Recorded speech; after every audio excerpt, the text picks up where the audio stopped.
morning, year one. Now today in geography we're going to be describing animals that live in hot or cold places. So here are some animals that live in a hot place.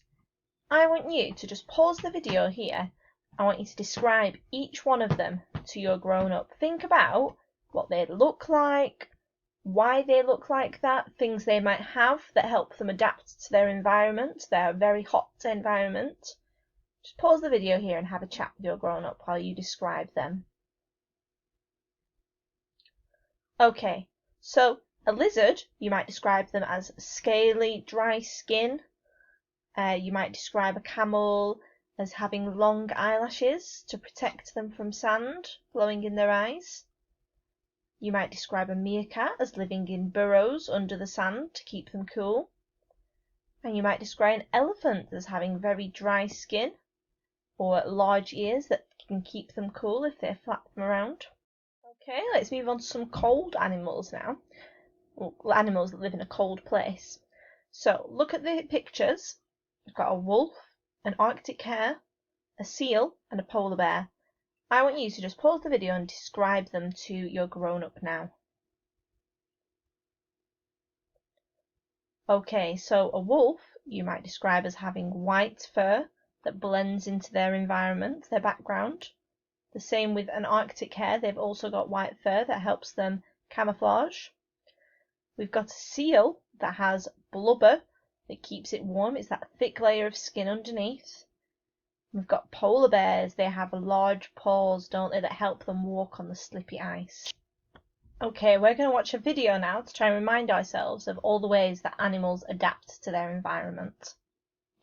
Different animals have different body structures and behaviors that help them to survive in a particular environment.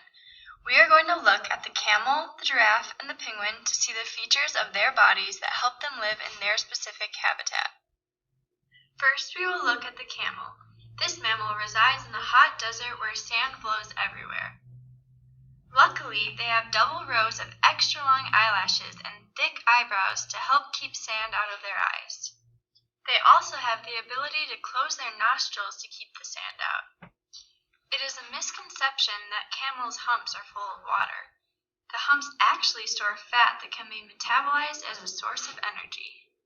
The tan color of a camel's coat allows them to blend into their environment. The giraffe makes its home in the savanna, which is a grassland scattered with trees. Its neck is around 6 feet long, which is perfect for eating leaves from the tall treetops. A giraffe's tongue is long and tough, which protects it against thorns when feeding. The spotted coat of a giraffe is for camouflage. This giraffe could be easily mistaken for a tree. The Antarctic region is home to the penguin.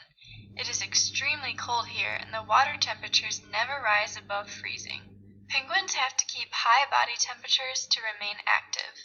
They have thick skin and lots of fat called blubber under their skin to keep warm in the cold weather. The dark-colored feathers of their back surface absorb heat from the sun, which also helps keep them warm. Penguins have webbed feet for powerful swimming. Their bodies are streamlined to reduce drag in the water. A penguin's bones are solid and heavy, which allow them to stay underwater. Their wings, shaped like flippers, help them to swim at speeds up to 15 miles per hour. The camel, giraffe, and penguin all live in different habitats and have different body adaptations and behaviors that allow them to survive and thrive in their environment. Okay, so I learnt a lot then about the different kinds of animals like camels, giraffes and penguins and how they have adapted to live in their environment. Okay, today you are going to design your own animal. I want you to think about what sort of fur or skin it might have depending on where it lives. So you need to decide where your animal is going to live, and then once you've decided, you can decide what features your animal will have. So my animal that I've created is called a snickelodon. I have taken little bits of different animals and I've mixed them all together into one. So I've got dry scaly skin to hold in the moisture of this animal. I've got spots for camouflage, so something that's this colour is where it might live. I've got webbed feet to swim better. and I've got a large heavy tail to hit predators. So, have a guess where you think my animal might live. Do you think it will live in a hot place or a cold place? Do you think, can it swim? Can it not swim? Does it only go on land? Think about what questions you might have for my animal. Have a chat with your grown-up about what questions you've got, what you think. You can pause the video here if you like.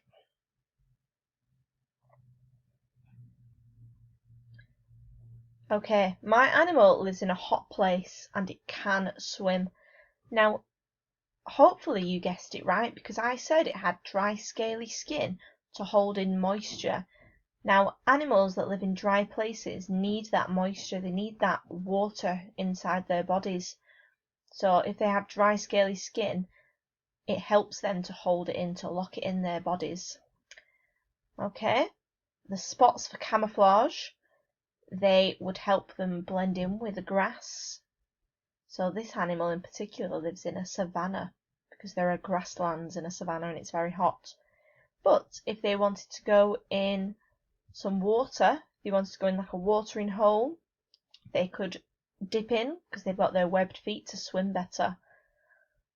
Okay, now when you design your own animal, think about all of the features it will have and how it will help it to survive in the wild.